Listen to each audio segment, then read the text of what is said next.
నమస్కారం city news కు స్వాగతం. నేను మౌనిక. కాకినాడ జిల్లాలో సంక్రాంతి పండుగ వేళ పెను విషాదం చోటు చేసుకుంది. సార్లంకపల్లె గ్రామంలో జరిగిన భారీ అగ్ని ప్రమాదంలో 38 తాటాకు ఇళ్లు పూర్తిగా దగ్ధమయ్యాయి. ఈ ఘటనపై ముఖ్యమంత్రి చంద్రబాబు నాయుడు తీవ్ర దిగ్భ్రాంతి వ్యక్తం చేశారు. మంత్రులు, ఉన్నత అధికారులతో సమీక్ష నిర్వహించిన సీఎం బాధితులకు తక్షణమే అండగా నిలవాలని ఆదేశించారు. కాకినాడ జిల్లా సార్లంకపల్లెలో జరిగిన అగ్ని ప్రమాద ఘటనపై ముఖ్యమంత్రి నారా చంద్రబాబు నాయుడు, మంత్రులు, ఉన్నతాధికారులతో సమీక్ష నిర్వహించారు. సంక్రాంతి పండుగ సమయంలో ఊరిలోని 38 తాటాకు ఇళ్లు కాలిపోయి అనేక కుటుంబాలు వీధిన పడటంపై ఆయన తీవ్ర విచారం వ్యక్తం చేశారు. బాధితులకు ప్రభుత్వం అన్ని విధాలా అండగా ఉంటుందని భరోసా ఇచ్చారు. ఈ సమీక్షలో హోంమంత్రి అనిత మరియు ఇతర అధికారులు ప్రస్తుతం క్షేత్రస్థాయిలో అందుతున్న సాయాన్ని ముఖ్యమంత్రికి వివరించారు. దీనిపై స్పందించిన సీఎం బాధితులకు వసతి, ఆహారం విషయంలో ఎటువంటి ఇబ్బందులు కలగకుండా చూడాలని ఆదేశించారు. తక్షణ సాయం కింద ప్రతి బాధిత కుటుంబానికి 25,000 రూపాయల నగదును ఈ రోజే అందజేస్తున్నట్లు అధికారులు వెల్లడించారు. అగ్ని ప్రమాదంలో ఇళ్లు కోల్పోయిన 38 కుటుంబాలకు తక్షణమే కొత్త ఇళ్లు మంజూరు చేయాలని సీఎం ఆదేశించారు. కొత్త ఇళ్లు పూర్తయ్యే వరకు బాధితులకు అవసరమైన వసతి, ఇతర కనీస సౌకర్యాలను కల్పించాలన్నారు. ప్రమాదంలో ప్రజలకు సంబంధించిన ఆధార్ కార్డులు, రేషన్ కార్డులు, ఇతర ముఖ్యమైన డాక్యుమెంట్లు కాలిపోయిన నేపథ్యంలో వాటిని తిరిగి ఇచ్చేందుకు గ్రామంలోనే ప్రత్యేక క్యాంపులు నిర్వహించాలని సీఎం సూచించారు. బాధితులకు అందే సాయాన్ని జిల్లా ఉన్నతాధికారులు, మంత్రులు స్వయంగా పర్యవేక్షించాలని చంద్రబాబు స్పష్టం చేశారు. బాధితులకు భరోసా కల్పించడమే ప్రభుత్వ ప్రాధాన్యమని ఆయన పునరుద్ఘాటించారు. గత ముఖ్యమంత్రి వైఎస్ జగన్ 5 ఏళ్లలో రాష్ట్ర ఖజానాను ఖాళీ చేసి 10 లక్షల కోట్ల రూపాయల అప్పులు మిగిల్చారని మంత్రి నారాయణ మండిపడ్డారు. మున్సిపల్ శాఖలో ప్రజలు కట్టిన సుమారు 4,000 కోట్ల రూపాయల పనుల నిధులను ఇతర అవసరాలకు మళ్లించి వ్యవస్థను నిర్వీర్యం చేశారని ఆరోపించారు. అమరావతి రాజధాని నిర్మాణ పనులు శరవేగంగా జరుగుతున్నాయని, పనులను అడ్డుకోలేమని తెలిసి ప్రతిపక్షాలు విషం చిమ్ముతున్నాయని ఆగ్రహం వ్యక్తం చేశారు. పల్నాడు జిల్లా పిడుగురాళ్లలో మంత్రి నారాయణ సోమవారం విస్తృతంగా పర్యటించారు. ఎంపీ శ్రీకృష్ణదేవరాయలు, మంత్రి గొట్టిపాటి రవికుమార్, ఎమ్మెల్యే ఎరపతినేని శ్రీనివాసరావు, ఎమ్మెల్సీ జంగా కృష్ణమూర్తులతో కలిసి సుమారు 4.6 కోట్ల రూపాయలతో నిర్మించిన నూతన మున్సిపల్ కార్యాలయాన్ని ఆయన ప్రారంభించారు. అనంతరం I love Piduguralla board, fountain, CC రోడ్లు, డ్రైన్లు మరియు సెంట్రల్ లైటింగ్ పనులకు సంబంధించిన శిలాఫలకాలను ఆవిష్కరించారు. ఈ సందర్భంగా జరిగిన సభలో మంత్రి నారాయణ మాట్లాడుతూ గత వైసీపీ ప్రభుత్వంపై తీవ్ర స్థాయిలో విమర్శలు గుప్పించారు. గత 5 ఏళ్లలో రాష్ట్ర ఖజానాను ఖాళీ చేసి 10 లక్షల కోట్ల రూపాయల అప్పులు మిగిల్చారని మండిపడ్డారు. మున్సిపల్ శాఖలో ప్రజలు కట్టిన సుమారు 4,000 కోట్ల రూపాయల పన్నుల నిధులను ఇతర అవసరాలకు మళ్లించి వ్యవస్థను నిర్వీర్యం చేశారని ఆరోపించారు. కేంద్రం నుంచి వచ్చిన ఏఐఐబి అమృత్ 2.0 స్వచ్ఛ భారత్ నిధులను రాష్ట్ర ప్రభుత్వం తన వాటా ఇవ్వకపోవడం వల్లే తాగునీరు, మౌలిక సదుపాయాల ప్రాజెక్టులు నిలిచిపోయాయని వివరించారు. అమరావతి రాజధాని నిర్మాణ పనులు శరవేగంగా జరుగుతున్నాయని, పనులను అడ్డుకోలేమని తెలిసి ప్రతిపక్షాలు విషం చిమ్ముతున్నాయని మంత్రి విమర్శించారు. రాజధానిపై ఇలాగే నోటికొచ్చినట్లు మాట్లాడితే వచ్చే ఎన్నికల్లో జగన్ పార్టీకి ఒక్క సీటు కూడా రాదని హెచ్చరించారు. పిడుగురాళ్ల, గురజాల, దాచేపల్లి మున్సిపాలిటీలకు పూర్తి స్థాయిలో తాగునీరు అందించే లక్ష్యంతో 300 కోట్ల రూపాయలతో పనులు ప్రారంభిస్తున్నామని మంత్రి ప్రకటించారు. ఈ ప్రాంతాల అభివృద్ధికి తన పూర్తి సహకారం ఉంటుందని భరోసా ఇచ్చారు.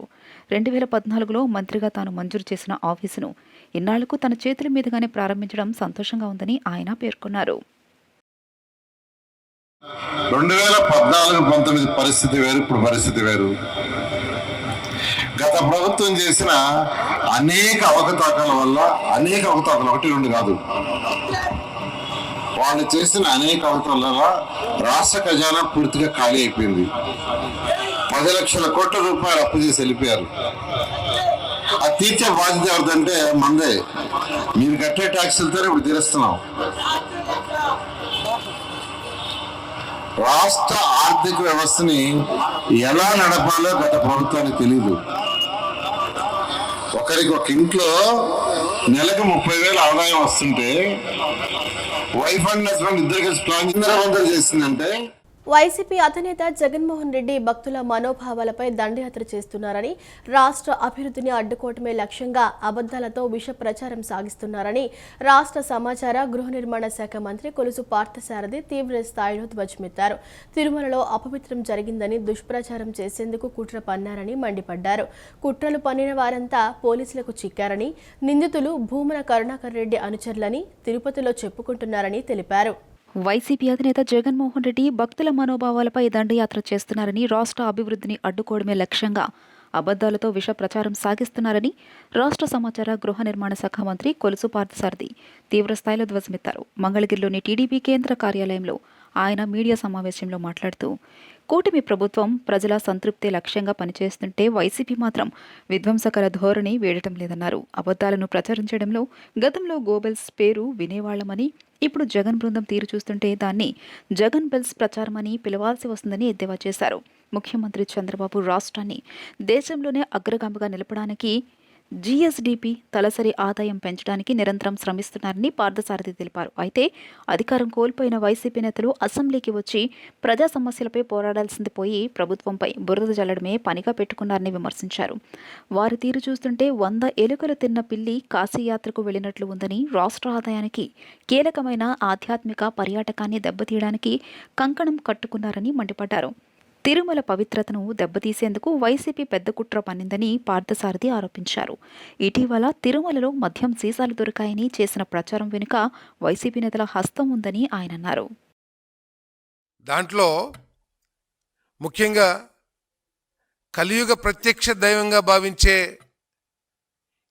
ఏడుకొండలవాడు నివాసం ఉంటున్న తిరుపతిని ప్రపంచంలో ఉన్న కోట్లాది మంది హిందువులందరూ కూడా దాన్ని ఒక పుణ్యక్షేత్రంగా, పవిత్ర క్షేత్రంగా, జీవితంలో ఒక్కసారైనా సరే స్వామిని దర్శించుకోవాలనే తహతాలాడుతూ ఉంటారు. అటువంటి పుణ్యక్షేత్రం మీద అవకాశం వచ్చినప్పుడల్లా ఆ స్వామివారి మహిమల్ని తగ్గించడానికో, ఆ పుణ్యక్షేత్రం యొక్క శాంక్టిటీని తగ్గించాలనే లక్ష్యంతో వీళ్ళు లేనిపోని అభండాలు వేస్తూ అనేక కుట్రలు చేస్తున్నారని చెప్పేసి కూడా నేను ఈ సందర్భంగా తెలియజేస్తా ఉన్నా. నేను ప్రతి ఒక్కళ్ళు కూడా ఆలోచించాలి. అసలు వైఎస్ఆర్ కాంగ్రెస్ పార్టీ ఒక రాజకీయ పక్షంగా ఉండటానికి అర్హత ఉందా లేదా అని చెప్పేసి కూడా ఈ రాష్ట్రంలో ప్రజలందరూ కూడా ఆలోచించాలని చెప్పేసి నేను మనవి చేస్తా ఉన్నా. మీరు నిజంగా ప్రజాస్వామ్యాన్ని గౌరవించే ఒక రాజకీయ పక్షం అయినట్లయితే కనుక మీరు ఈ రాష్ట్ర అభివృద్ధికి మీరు తోడ్పాటు అందించలేకపోయినా నోరు మూసుకుని ఉండమని చెప్పేసి మనం చేస్తాను. అమరావతి రాజధాని ప్రాంతాన్ని ఫ్రీ జోన్గా ప్రకటించాలని సిపిఐ జాతీయ కార్యదర్శి కె రామకృష్ణ రాష్ట్ర ప్రభుత్వాన్ని డిమాండ్ చేశారు. ఈ మేరకు రామకృష్ణ మీడియాకు ఓ ప్రకటన విడుదల చేశారు. అమరావతి రాజధాని ప్రాంతాన్ని ఫ్రీ జోన్గా ప్రకటించడం ద్వారా రాష్ట్రంలోని అన్ని ప్రాంతాల వారికి ఉద్యోగ, ఉపాధి అవకాశాలు కలిగేలా చూడాల్సిన అవసరం ఉంది. అమరావతి అంశాన్ని అటు అధికార పార్టీ, ఇటు ప్రతిపక్ష పార్టీలు రెండు కూడా వివాదాస్పదం చేయటం దురదృష్టకరమని అన్నారు. గతంలో 5 ఏళ్ల పాటు రాష్ట్ర ముఖ్యమంత్రిగా పనిచేసిన వైఎస్ జగన్మోహన్ రెడ్డి 3 రాజధానుల పేరుతో అమరావతి రాజధాని నిర్మాణాన్ని నిర్లక్ష్యం చేశారని అన్నారు. జగన్మోహన్ రెడ్డి ఇప్పుడు ప్రతిపక్ష నాయకుడిగా ఉన్నప్పటికీ మళ్లీ అమరావతిపై వివాదాస్పదంగా వ్యవహరిస్తున్నారని, ఇది సరికాదని రాష్ట్ర ప్రజలు, రాష్ట్రంలోని అన్ని రాజకీయ పార్టీలు అమరావతిని రాజధానిగా ఆమోదించిన తర్వాత కూడా మళ్లీ జగన్మోహన్ రెడ్డి వివాదాస్పద రీతిలో వ్యాఖ్యలు చేయడం తగదన్నారు.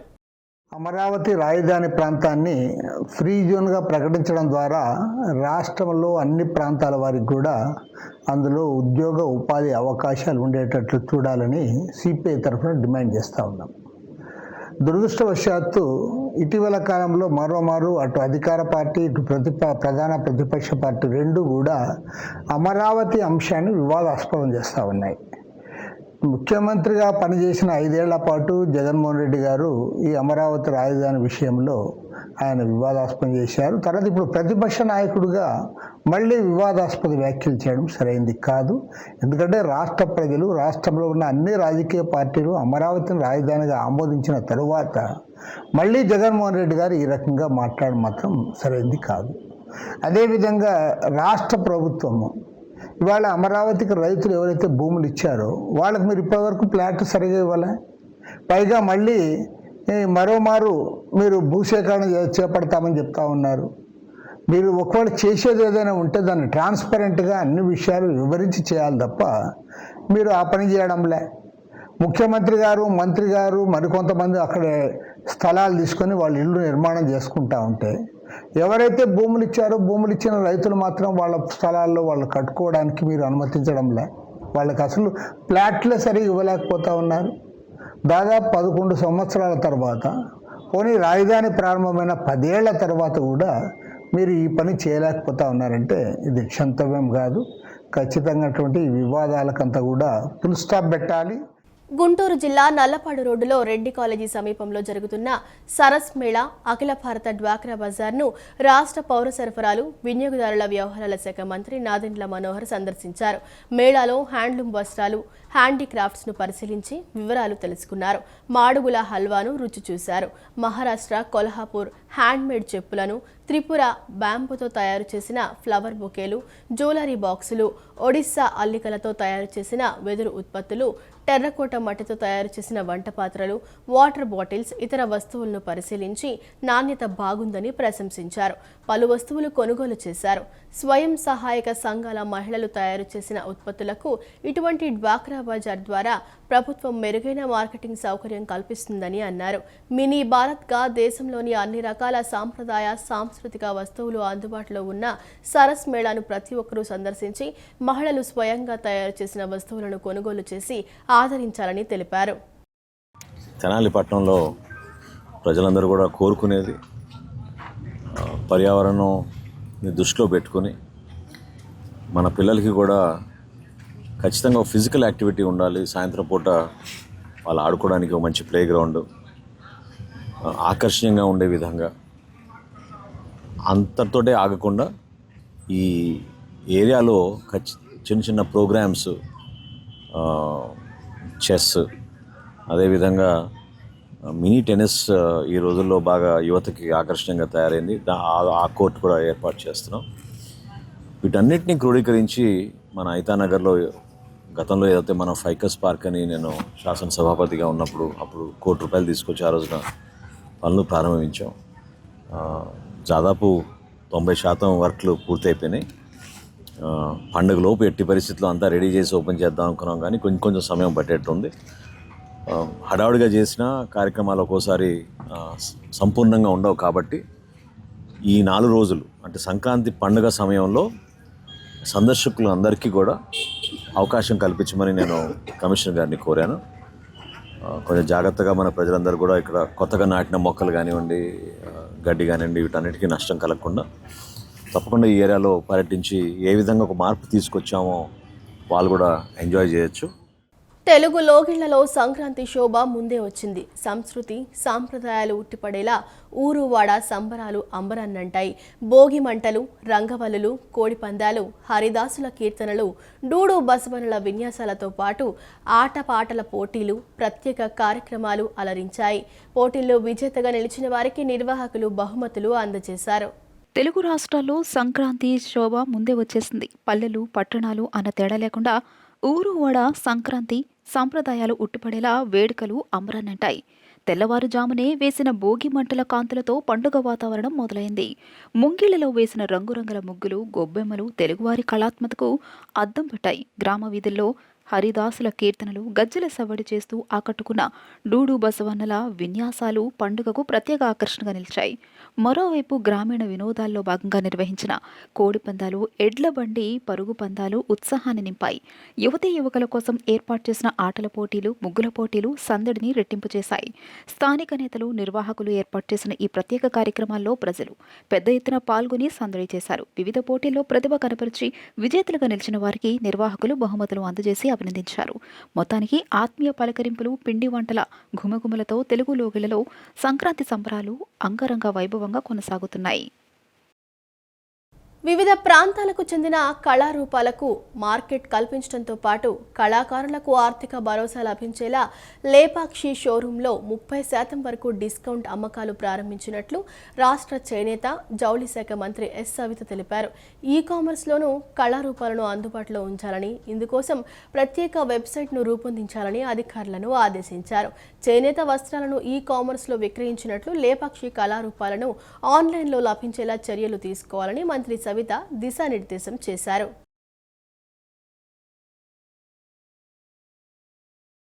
విజయవాడ రూరల్ పరిధిలోని రామవరపాడులో కొలువైన శ్రీ వెంకమ్మ పేరంటాలమ్మ తల్లి సంక్రాంతి జాతర మహోత్సవాలు అత్యంత వైభవంగా ప్రారంభమయ్యాయి.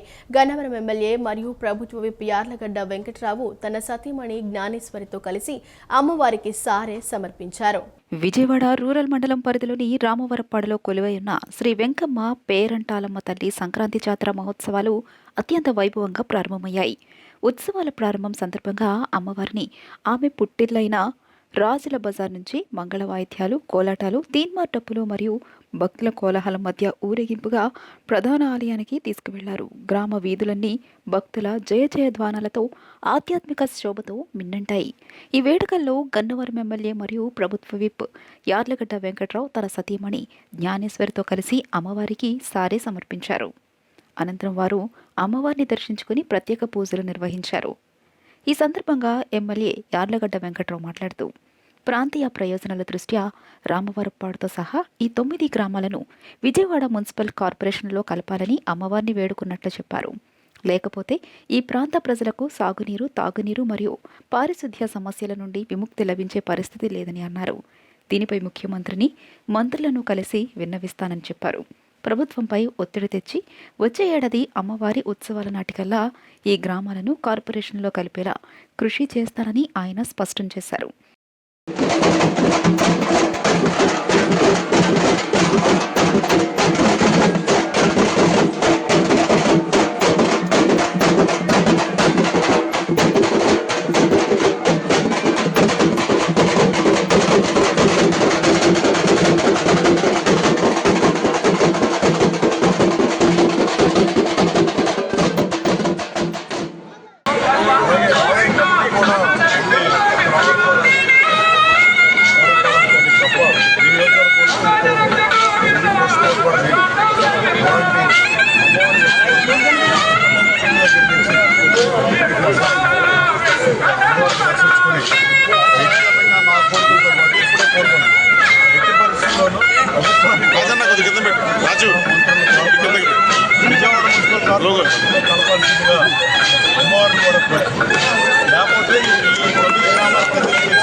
ఈ విషయంలో అమ్మవారి అనుగ్రహం ఉంటుందని బలంగా నమ్ముతున్నానని పేర్కొన్నారు.